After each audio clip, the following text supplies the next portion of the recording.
Okay, so can everyone see this is a presentation now? There's two nodding. Yep, good. All right. So the outreach workshop, we started doing this about a couple of weeks ago, 3 weeks ago, because most of the conferences have been cancelled, and we thought it would be good to share some of our own knowledge and also get some discussions and conversations around outreach. We have a outreach conference that was supposed to be on the 12th of June. This one has been now made into an online conference. And so Lou will be sharing the details for that, which we have speakers including Rand Fishkin and a panel of outreach people from different agencies. So that will be going ahead online, and then the actual face-to-face one will be done in November, which is hopefully a long enough time so that we can actually move outside. So we will share all those details with you later. So we have myself, Lisa Myers. I'm the CEO of Verve. I've been working in SEO for 15, 16 years. Don't even know. I set up Verve in 2009. We're a specialist SEO and specifically outreach agency. And we really love what we do. Then we have Alex Cassidy, who will be speaking next, who's the head of outreach. He's been with Verve about 4 or 5 years. Wow, I really don't know the exact numbers or anything, do I? And James Finlayson, who's the head of strategy, he's been at Verve for 5 years, been in the industry about a decade. And all these people are super smart. Please feel free to ask them any questions after each session. So I'm going to be starting talking about creative campaigns and outreach. To start with, I just want to point out something that I believe is really important. And that is that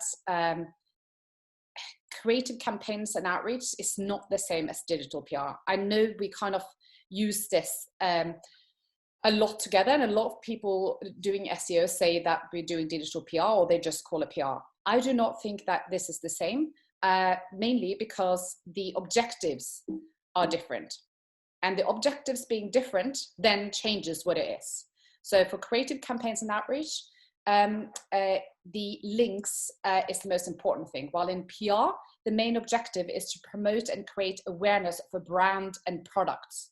This really changes what kind of campaigns and ideas you can come up with.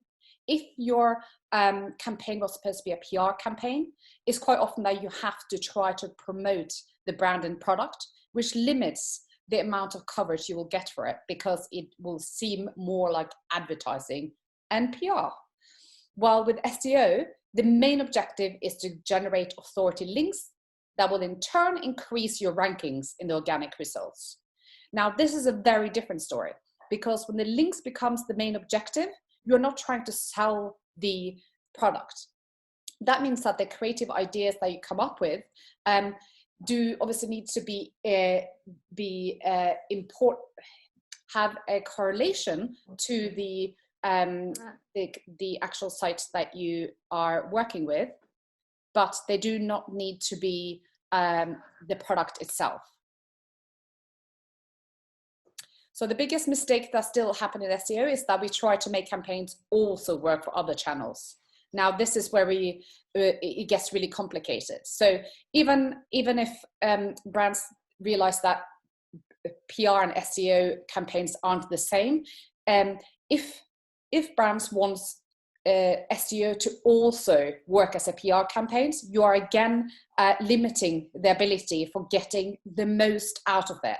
The most out of it being the links. So therefore, you need to create campaigns that is relevant to, but not about your brand or product. This will enhance the chances of getting great authority coverage. Now, when I say great authority coverage, I mean coverage that is nearly impossible to get with normal PR unless there's a huge story within the brand. So here's a few examples. So we worked with Go Compare for 4 years. We were doing car insurance as one of the main verticals for Go Compare. Now, we never talked about car insurance in the campaigns we did, but it was related to cars. So the kind of campaigns that are related for SEO in the car insurance vertical might be something related to accidents, to petrol prices, to we have one about offensive driving, which did pretty well, and electric cars. Like all of these are areas within relevance for car insurance, but it's not about car insurance. Another example, a contact lenses company, the topic was vision. It was around things like color blindness, visual perspective, around vision in general. None of these are talking about contact lenses, but they're about vision. Now, this is ideal kind of SEO campaigns, because the journalist doesn't think that this is trying to push the product, which means that they are more likely to pick it up. Now, it's not just creating any old content around a specific topic that's related to. It also has to be good ideas, and it needs to be relevant for the journalist. Ideally, it should deserve more than just the link. Not saying that this is the main objective, but making it deserve more than just the link will decrease the risk of it being seen by Google as dodgy in the future. Now I say dodgy because that's the easiest word to describe it, because they change their mind constantly about what that means. So top tier print coverage is really useful to get. It helps the campaign gain authority, and also increases the chance of it getting online coverage. Radio and TV we've gotten regularly, including like the 8 o'clock news on ITV. This is all possible if the ideas are good enough. Social shares from organization. I think one of my favorite coverage of all time was NASA sharing a campaign from British Gas. Now, again, if the idea is good enough, all of these brands and these social channels, print, etc., will cover the campaigns. But if it is trying to push a product, I do not think so. Also, influencers can be extremely valuable in the process of doing link development. Not that it matters from a SEO ranking factor point of view, but it has huge impact on being able to pick up additional coverage, like we call the snowball effect. So not that you need to target these, but having the kind of campaigns that maybe include them or make that is a specific interest to these people, it makes it a higher chance that they will share it. We do not pay influencers, because that, I think, is a major waste of money. And we can have that discussions later if you want. So getting to the creative and the campaigns themselves. In 2019, we at Verve launched 64 campaigns that built over 3,000 links and over 120,000 in link score. We will talk more later about the link score and what that is. From sites like these, some of the biggest sites in the world. But your target is not the site, it is the journalist. The journalist is who you need to try to help. How many articles do you think an average journalist has to write per day? Now, I have actually got this answer from a journalist that have worked for over 15 years writing, and he says the average is around 15 articles per day. I've taken one day to write one blog post. I can't imagine having to write 15 articles. Now, when you think about the fact they have to write 15 articles, which is a lot of work, they do not have time to be chatting to you. Things like the little black book and having contacts in different publications is really just a myth at this point. It might have been useful in the 80s, 90s, and even part of the early 2000s, but at the moment, if a journalist is writing 15 articles a day, he does not, and her have not got time to have coffee with you. These things are just a waste of their time. What they do need is great content that will help them write an article. What the journalist is now being measured on has really changed. Visits, which readership was always a big thing, and that's still important, but how long the visitors stayed on the page and how they engaged with the article is a much bigger measurement for journalists and their work. So comments and social shares are probably the most common used metrics for a journalist. So what they want is that they would like to write content that gets social shares and comments. So when you create campaigns, you really need to be focusing on creating something that is engaging enough to get social shares, engaging enough to get comments, because that is how they are valued. When they do, we did a campaign for BBC last year, which got in the top read and engaged articles of the year on BBC Future. And that is what they measured the best of 2019 for. It is about the comments, the social shares, the reads that they care about. So we need to care about those too, because that is how we get coverage. So how can you create content that will help the journalists deliver their targets? You need to be creative. You need to be thinking of ideas. And you might think that what you need is something original, and that is quite daunting for anyone. And we work in an industry that is kind of not seen as a creative industry, it's seen as a technical industry traditionally. But what we as SEOs are better at than anyone else is finding new ways of doing things. It doesn't necessarily need to be original. I think we get a bit worried that we need to be as creative as Picasso or Edison or Steve Jobs, but we feel a bit more like this guy. Now, that is what the problem is. We have to get away from the idea of being a creative and not put so much pressure on ourselves for creating campaigns that have never been done before. It isn't that is key. To get to 64 campaigns last year, we came up with over 500 ideas. That is a lot of shit ideas. You have to be willing to come up with ideas that aren't good in order to come up with good ideas. This is the number one rule. You have to keep on coming up with ideas. And so thinking that you have to be some creative genius is almost working against you.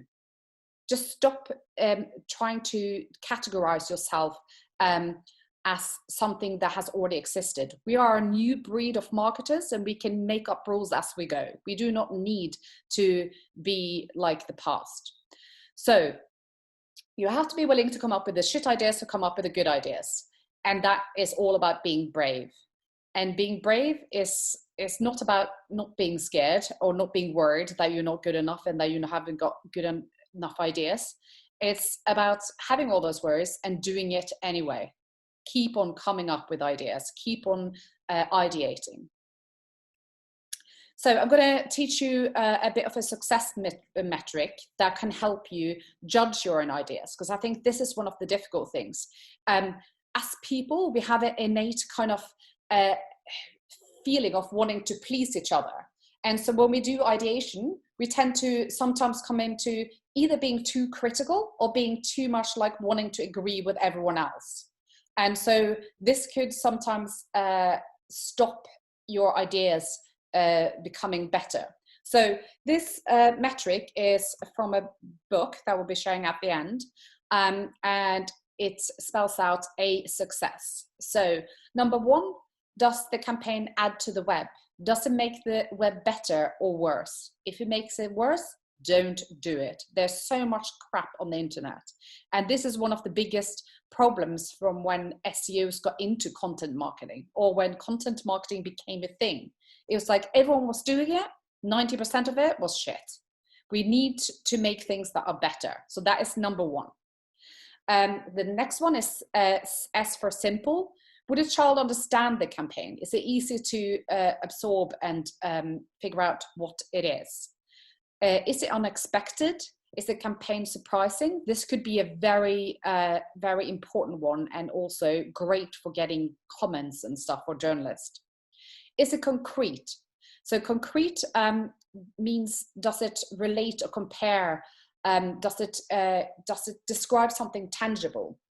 Like the campaign, well, I have some examples later, but like the campaign that Distill did a few years ago, with the music history and the different genres and the way that they had kind of made it into a very long kind of journey, making something that's difficult to understand become concrete and be very specific, or making something that you can see in your own, with your own eyes, that's difficult to understand. It can be quite a powerful campaign. Credible is super important, especially when you're dealing with data campaigns. The quality of the data, the use of experts for authority is one of the most important ones. And at the moment, I know we are doing quite a lot of data campaigns, and this is probably one of the most important criteria. Is it emotional? How strongly is the user likely to feel about the campaign? This will always be important. You know, there are things like being unexpected can create emotion. Credible and all of these other things could lead to it feeling emotional. And then, is it shareable? Are people likely to share the campaign on social media? This, again, is important for the journalist, so it should be important for you. And just tell a story. Or inspire stories around it. Again, this is super important. Do not try to create the article for the journalist, but have everything that they need to be able to write the article and tell stories around it. Now, I'm not saying that this metric, you have to have all of them to do a great campaign. Quite often there's a few of them there that it ticks. So we've come up with just this scoring metrics where you score it from 1 to 10 on each area, and then you get an idea of which ones are the best, or which ones are lacking enough scores to possibly be successful. So we will be sharing this this very simple success metric, and there's a link in there, and you will get the presentation afterwards. So here's a few examples. So here's a campaign, here's a couple of campaigns that ticks the boxes for simple, unexpected, and shareable. The first campaign is InstaWealth. InstaWealth actually just today won 2 awards at the Drum Search Award. And the campaign is for Bus Bingo. And it is a campaign that has analyzed the famous Instagrammers, the influencers, and how much they're likely to be earning off their social media sponsored post on Instagram. This is now a lot easier to figure out because they have got, they have to tag all their posts that are advertised, that they're being paid for, with ads. So we created a campaign that looked at specific influencers, and we looked at quite a few of them as well, to be able to figure out who earns the most from Instagram sponsored post. And the top earner is Ronaldo, who earns more money on Instagram than he does on football, which is a great story. It's unexpected. It is quite a surprising story, and also probably a little bit emotional. Like, how can someone earn more money on that than what they originally do? This campaign got a lot of coverage, including Mail Online, that went with the Ronaldo and Messi kind of angle. As you can see on all of these, Bus Bingo has got mentioned in the first few sentences in each article and link back. The Sun, and also 34 newspapers, including the Metro, the Sun, and the Economic Times of India. 610 links in total, 7.4 million coverage views, and some of the biggest sites, not just in the UK and US, but also in France, Sweden, Australia, and so on. So this really did go the rounds.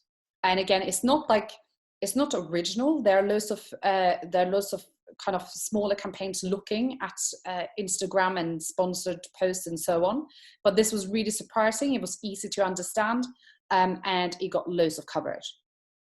Another one for Bus Bingo we did more recently, I think this is still being outreached, called Movie Mortality. This is looking, and this is the thing with the bingo, and you might ask yourself this question, that bingo and gambling sites, the kind of, don't want to be talking about gambling itself because you won't be allowed in most countries. So the kind of themes that you go with for these gambling sites is usually entertainment, because entertainment sites is kind of what is most likely to give the highest authority, which James will be talking about later. So movie mortality is about the amount of, the on-screen death of actors and who has died the most in the movies, and also who is most likely to die in the next movie, and so on. This is sounds like a very silly idea, but it did extremely well. Big surprise at the top, where Danny Trejo, I'm pretty sure I'm not pronouncing his name right, have died in 65 movies. Christopher Lee on second and Lance Henriksen on third. Now, the Danny Trejo angle went the rounds. He also got front page on Reddit, and Danny Trejo shared it himself. 211 links and 4 million coverage views, including some very serious big websites. So you might think that these entertainment angles won't get the big serious newspapers, but The Guardian is often quite interested in the entertainment kind of angles. Then we have a few examples of credible, simple, and unexpected. So credible being more likely to be data campaign and also needing experts. So this is a campaign we did for Go Compare in the car insurance vertical. This is about Matchbox cars and the value that they have increased over time. Like, if any of you have any of these up in your loft, you should definitely check it out because they might be worth a lot of money. Now, we and Go Compare are not to be seen as expert on Matchbox cars. So what we did is that we reached out to an expert, this guy here, Neil Giardiano, which looks like the most New Yorker ever, who has written several books on Hot Wheels cars. So he's definitely an authority on the subject, and he was more than happy to work with us on this. He gave us lists of quotes and imagery and so on. And it was a really great kind of working relationship. And he was more than happy to help because this also gave him PR. This in total got 398 links. And pretty much every US big site, publishing site, and really went everywhere. Sometimes finding the expert is the start of the idea itself. So we were doing some ideation and came across this Professor Mike Thelwell, who had created a algorithm for a algorithm called tensor string. He's the inventor of it, which is basically a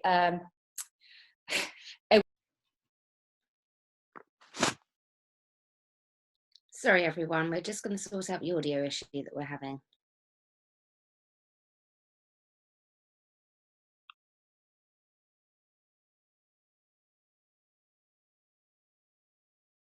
Can you hear me now?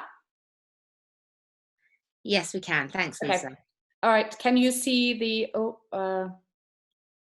Okay. Can you see the screen now? No. Can you just see me? I might have to go out and then share it again. Do that. Okay. I'm starting again. And can you see it now? Yes. Okay. Play from current slide. Okay. Okay, it's about here that everyone remembers me being at, Lou? Yes, that's right. If you maybe go back one slide. Okay, no worries. Okay. So we found this professor that's created this tensor strength algorithm to measure how people felt stressed in the things that they were writing. So we used this tensor strength to analyze 5 million tweets for Babylon to see where people were the most stressed. So we got an analysis of the most stressed tweets and where they came from. So Hemel Hempstead turned out to be the most stressed people in the UK. Now, again, this is surprising. Working with this tensor strength meant that we had credibility. It got 194 links, including several huge US sites and UK sites. And this was at the time where Babylon was launching in the US, so this was really important. Sometimes, though, they find us. And this was the case with BBC Future, which I mentioned earlier, where BBC wanted us to create a campaign for them. A couple of campaigns, actually, although it technically wasn't outreach campaigns. They just wanted us to create the campaigns because they thought, well, we were doing campaigns that got the engagement up. So that, I think, is the proof that the kind of ideas we're doing is the right kind of ideas to get to the journalist. And so in this instance, we worked with the University of Cambridge and the University of, I'm trying to remember the other university, Lancaster and Bern. And we came up with a campaign that was analysing how you write and what kind of dialect you're likely to have based on what you prefer saying. And that got into the best of BBC Future in 2018, sorry, not 2019. Concrete and emotional. An example of this is a campaign that we did for Go Compare life insurance. Life insurance is traditionally quite a difficult vertical to come up with ideas because life insurance is about death. So we usually want to do campaigns that is about life instead of being about death, of course. So this is a campaign that's quite concrete, which enables you to imagine you and planet Earth looking back at how far you've come. So things like, this is me. Since I was born, I've had over 1 billion heartbeats and 350 million breaths. And this is my favorite. Your age is relative. And on Mars, I'm 22. And so this is quite a nice idea of showing something about your life and how old you are according to the planet and your body and so on. That one, I don't think, it didn't get loads and loads of coverage, but the coverage it got was very, very specific. And so I still think it's a great example of something that's emotional and concrete. Emotional and credible can also be a really good combination. This is the campaign for car insurance, or Go Compare, looking at electric cars. And so the idea was to look at how many electric cars are sold in each country and how many actually pumps they have for electric cars compared to petrol, and charging points, sorry. And this is really interesting because what we found was that Australia was terrible at having charging points. Maybe not so surprising, but the surprising bit was just how few charging points they have compared to how many electric cars they're selling. So this did really well in the US, in Australia. It got coverage from news.com.au, which is one of the biggest newspapers that gets a lot of additional coverage when you get coverage on this site.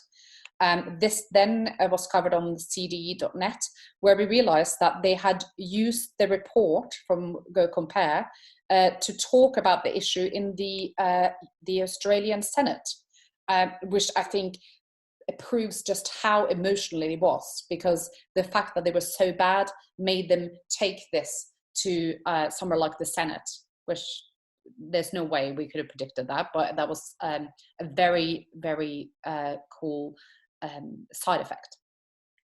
While you have all of these different examples of different things that are really important to get campaigns that can get the coverage, I think the most important part for creative campaigns is collaboration and determination. Collaboration is absolute key. So some of you might have seen this campaign we did for a lens, contact lens company. It was initially going to be a campaign doing a high resolution picture of London, so very, very high resolution. But as we started looking at the idea, we realized, one, we haven't got the photography equipment to do this, and that's going to cost quite a lot, and we don't have the expertise. So we need a professional photographer and the best equipment possible. So we did have no budget to pay extra for this though. So we actually went to Nikon and asked if they wanted to collaborate on this campaign, while they had to supply the equipment and the photographer and etc. At this point, we had never talked to Nikon before. We didn't have any contacts or anything. We literally just picked up the phone and talked to them. And they said, yes, we would love to. But then we realized someone already took a high resolution photo of London, and I think it was one of the, I think it might have been Canon.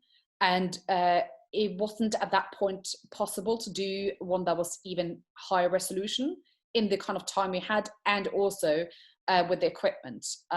So we realized that, the idea isn't really as strong if you just take another picture that isn't substantially higher resolution.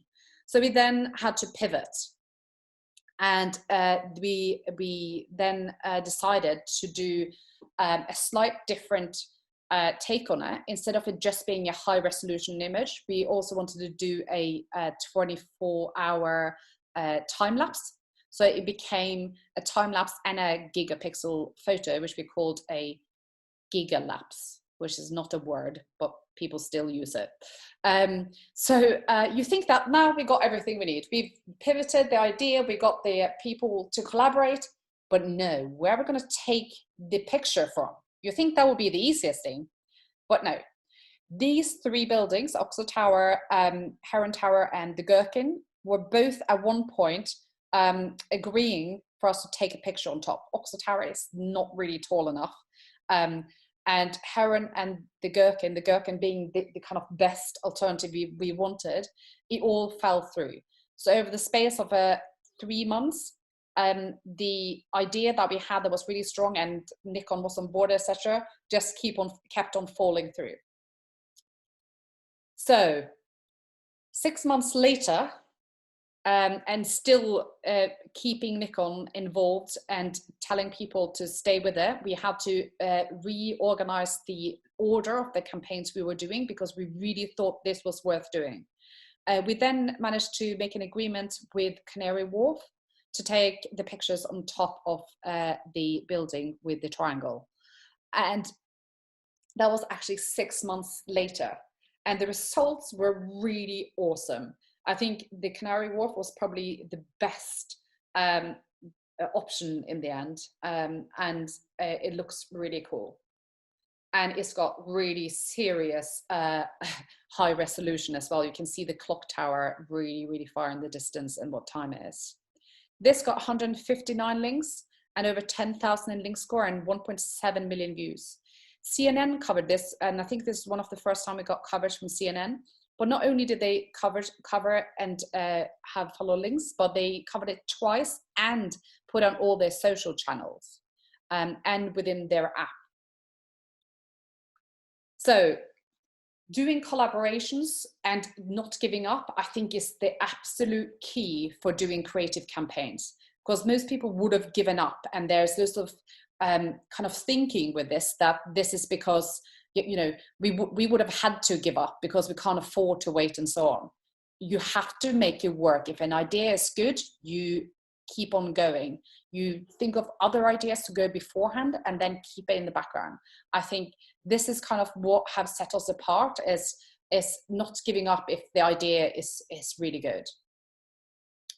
And this is all about people. So people is the most important part of outreach and creative campaigns. You need to find as many people with grit. And grit to me is about passion and perseverance. Being really, really perseverant and really, really good at keep on persevering is probably one of the most important things in any role, but especially in outreach and ideation, where you have to keep on going, although you get loads of no's. Now, I have a personal theory that I'm just going to quickly share with you, that people are like rubber bands.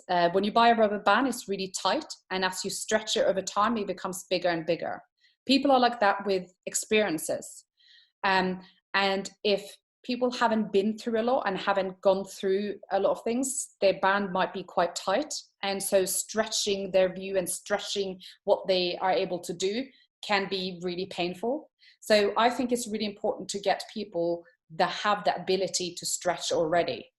And that isn't necessarily about work. That's about how they think and what they have experienced in life.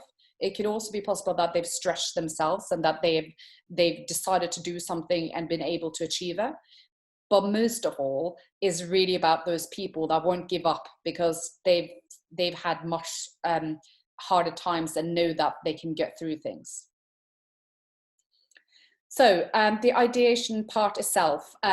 Now, I get a lot of questions around this and how this is done. So I just want to get you to, if you don't already have a pen and paper, just grab a pen and paper, and we're going to do a little test. I would like you to write down as many things that you can think of that are white, or just say out loud where you're sitting. Name things that are white anywhere. So I'll give you a few seconds to think of this.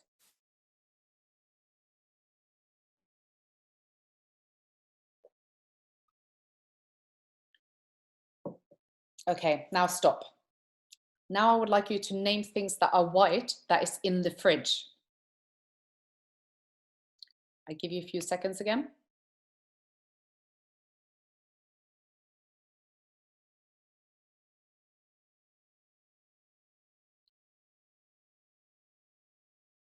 Okay, so I bet a few of you would have said in the first round would have said like the clouds, eggs or milk or whatever.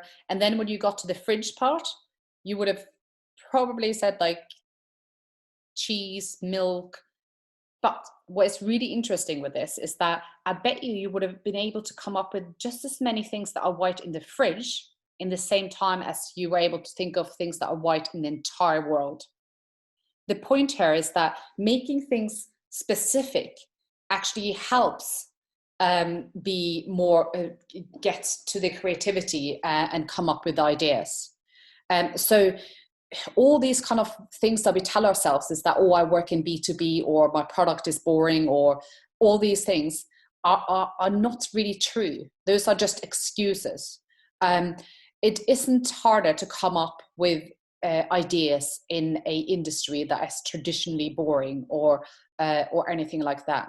It is all about making it as specific as possible and coming up with whatever you can think of within that can be the best way to coming up with ideas. So we often ask our clients, what type of content segments are you interested in creating content within? So this is where we specify that it's not really about the product, it's what kind of segments is interesting within your product. And what is the ideal sites you want links from? Now, this could also help in the creativity and ideation session. So knowing exactly what kind of ideal sites we want linked from can help specify the ideas. So if the ideal site is The Guardian and the Telegraph and the Forbes then you know that the ideas you come up with has a different specification than if there are magazines or very specific health sites and so on. So all of these things help. So it's about writing a brief for this. Now, I don't talk about briefs like in the traditional advertising sense where everyone is like, oh, well, if you don't have a KPIs or a kind of, you haven't done what they're called, I hate those things where you create a pretend person that it will be interesting to. Oh, I hate those things. That's just bollocks. But you do need to make some specific constrictions so that you can come up with ideas. Ideation itself, there are loads of different ways of doing this, but the most important thing to remember is that not everyone likes the process of brainstorming, and everyone has different ways, preferred ways of doing ideation. So I would say, do not force people to do something in one certain way. Process is kind of the certain death of creativity. So process can be good to help scale things, but in creative ideation, it is about being effective, not efficient. So letting people do brainstorming and ideation in their way is really important. And that changes with the people that you have. So a few ways that we are doing brainstorming and ideation. A lot of people like doing researching, browsing, and individually developing ideas. I know a lot of people at Verve has this as the preferred method before they then do the brainstorming. While some people, including myself, I prefer doing talking to others while coming up with ideas. So I prefer the conversation, and talking actually helps me come up with ideas. But that's actually less common. I think it's more common to want to individually come up with ideas and then develop them in a group. So a combination of these two is probably the most likely. So often one, then two. But there are loads of different ways of coming up with ideas. So I know the outREACH team and the creative team at Verve, who all come up with ideas for campaigns. They do things like ideas whiteboard. It's a physical whiteboard where when we're doing ideation, we might put the specific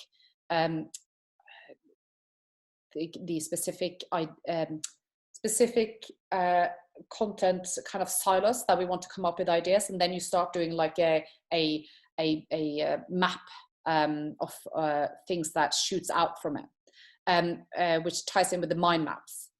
I know that a few people in the creative team have been doing things like, I don't know what book this is from, but it was one of those things that you come up with 100 ideas in 2 days. And the idea of just coming up with loads of ideas helps you put on less pressure, and therefore are more likely to relax into thinking of ideas. I don't think I would like to do 100 ideas in 2 days, but for some people that works. We always have a spreadsheet of ideas. So we have also ideas that wasn't chosen in pitches and stuff that might be better for other clients and stuff. And we have spreadsheets and stuff where people contribute ideas as they think of them. And one of my personal favorites is making sure you just write it down. So you just don't know when the good idea is going to come to you. So having a notebook with you everywhere. If you don't like notebooks, I also have loads of notes of ideas in my notes section on my phone. And those are just different ways of putting ideas down. But the most important thing, I think, is that you need to figure out what works for you and your team, and let people do it their way. Like, I think one of the biggest learning for me in running an agency with doing creative campaigns is that when we started doing creative campaigns about 6-7 years ago, it was weirdly the shyest people, the most introverted people that came up with the best ideas. And then for you as a leader, the most important thing is that you listen differently to different people. If someone that's really shy says, oh, I really think we should do this idea, it's the same as someone else shouting it. So being sure that your managers and your leadership understands the different personalities is one of the keys of getting the most out of people in terms of creativity. A book recommendation I would like to make is the book Made to Stick by Chip and Dan Heath. A lot of these ideas and the way I believe the success metrics was also taken from this is a really, really great book, and probably the only one I would say you definitely must read for doing outreach. So that was it for me, with a little bit of back and forth with the internet, I'm afraid. But I think we can now open up for questions. I also just want to say I will share this later, but if you have any questions for me at a later date, please don't hesitate to contact me. Okay, Lou, do you want to move on to the Yeah, we've question? got some great questions coming through. Okay, so Jack Watson would like to know, what is the best way to get experts to add value to an idea and give it credibility, including identifying which experts to use and how to reach out to them? Sorry, can you say that again? I just had to turn off the.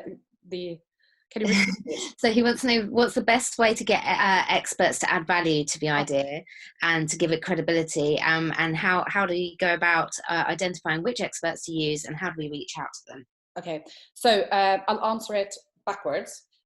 So the best way to find experts is that when you do ideation, and let's say that you're coming up with an idea where you need, let's say it's an idea about mental health, and you could really do with a psychologist or someone that has worked within mental health for a long time. And I would try to, one of the best ways of getting to the right experts is actually looking through white papers and theses and so on, and don't be afraid of doing long tail searches to find papers on specific specific areas that might be interesting to the campaign, and then find experts from that. And the way we contact experts is literally just email them.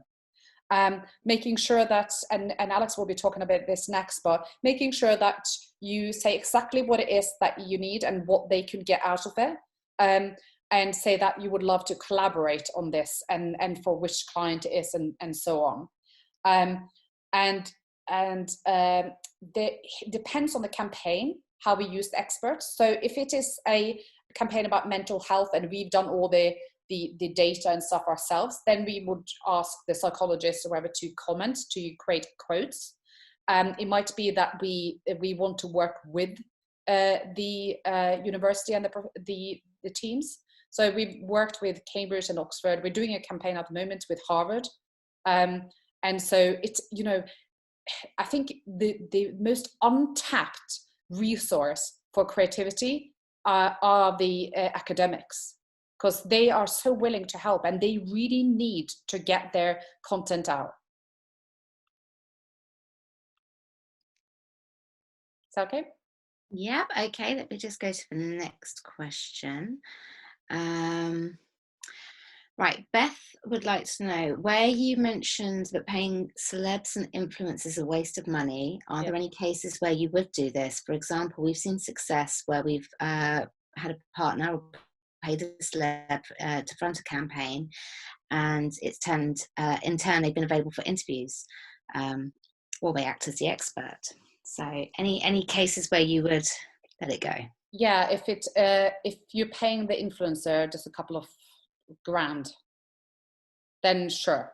But I just wouldn't do it, because if you need to pay them, the idea probably wasn't good enough. But I'm not saying that influencer marketing can't be valuable. I just don't think it's valuable for SEO, because it costs too much for what you get back from it. And to be honest, there's very few examples where I would prefer influencer to a professor at a university. So unless, and that's the thing with influencer, it's such a bubble, it will just guaranteed burst. And the thing that is so, it's just, unless they have millions and millions of followers, the return is going to be so little that the cost is just rarely worth it. But if it's about, if you're doing actual products, like, in the fashion industry and like makeup and all that, I'm sure it's still worth doing, but not from SEO point of view. So I just wouldn't do influencers or bloggers. And you will hear later from James why I wouldn't use blogger outreach, or why I wouldn't use bloggers for SEO. Okay, then Anita would like to know if you've got any recommendations for collaborative brainstorming tools. Your head. And like, there's no, yeah. Alex, do you have anything? Like, I wouldn't, I am a bit allergic to tools when it comes to creativity, but it might be that you have. No, the only tools I guess we would use, I wouldn't necessarily put collaboratively in front of that. It's just, answer the public and stuff like that, which is obviously great for just starting points. But overall, just all you really need is Google Sheets to be able to store stuff that you're doing collaboratively, especially at the moment. we don't use any particular software for it other than just the basic stuff you use to organize everything. It's just about communication through the mediums that you have available. Yeah. So no, probably. Yeah. Okay, Beth would like to know, on You and Planet Earth campaign, what was the news hook for the press? Yeah, I think that was probably the one that I've shared that had the least coverage. I can't remember the actual coverage. But the idea for this was to be able, it was more like an interesting and emotional for personally. So I don't think that had the best hooks. Alex, you guys outreached this. What was the hooks we did?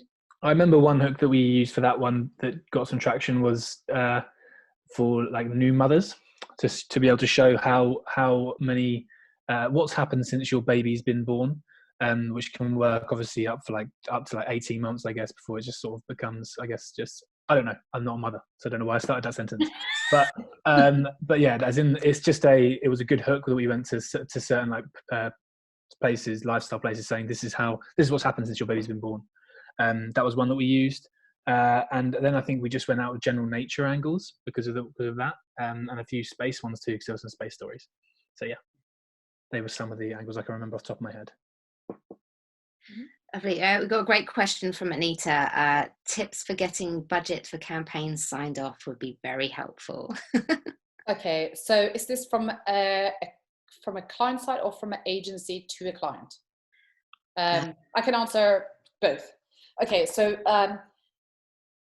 this is all about measuring the value of what you do, which James is gonna answer a lot of that at the end with the link score and how we measure the value of it. But the main thing that you say, I suppose, is that in order to be able to compete with your competitor, especially if you're not number one, and you're on like the bottom of first page or second page, is that the return on investment for creating campaigns is all about increasing rankings. It is the main form of being able to increase rankings. Now, I'm going to say something controversial. Technical SEO and on page gives you what you deserved in the first place. It doesn't increase rankings. It basically, you optimize what you already had and you get the ranking that you deserve for what you already had. Link development and getting links is still the main way of increasing those rankings. Loads of tech SEOs are going to blow the shit for this, but I don't care. Okay. Sorry. Then, are journalists unlikely to link to you if you're quite a low authority brand already? No, I don't think this has anything to do with it. So this is all mindset stuff. So there are loads of things that we are saying as an industry, as in like, oh, it's harder to get coverage if you're not a known brand. It's harder to get coverage if you're a gambling brand. It's hard to get coverage if you are a big brand. We're saying all the same things for different reasons. I think that is completely untrue. We have worked with clients that are completely unknown and got coverage from the big tiers. And we have worked with clients that like I think gambling is probably the best example of this. So InstaWealth got coverage from literally the biggest sites in the world, and this is a gambling client. And traditionally, you would say that you can't get gambling clients on the New York Post or on the Guardian and so on. And that's just not true. That's really something we very unhelpfully tell ourselves to work with that fear that we are not good enough. It's just not true. If the campaign is good enough, you could get it covered anywhere.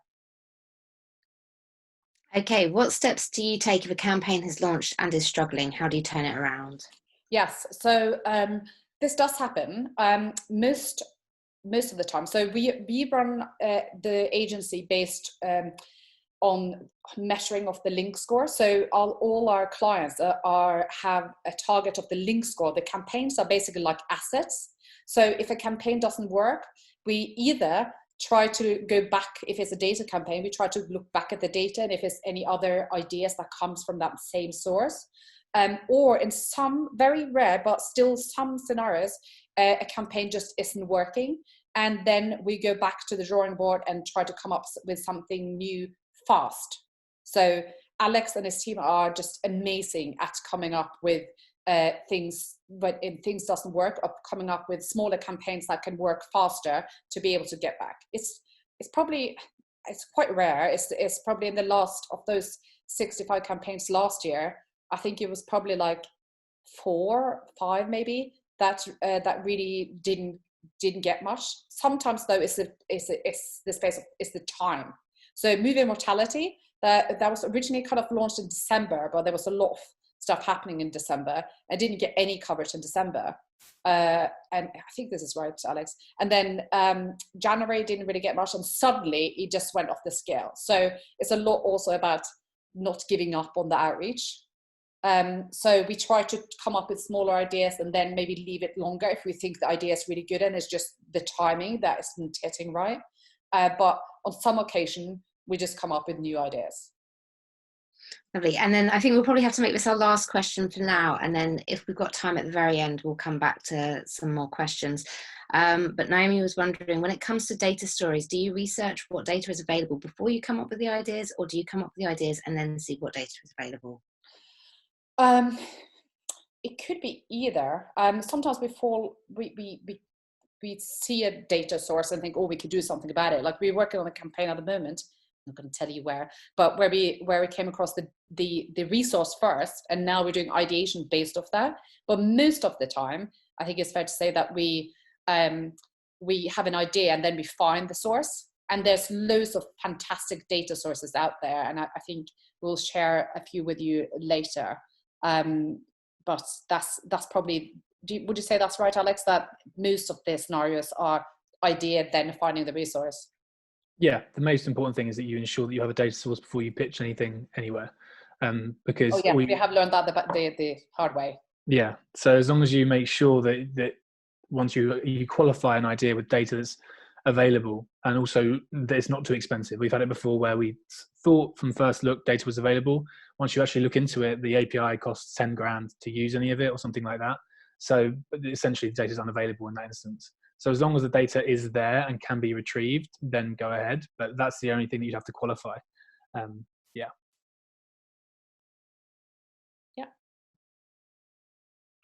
Okay, that will be the last question. So it's over to Alex. Okay, thank you very much, everyone. And then I will see you at the end.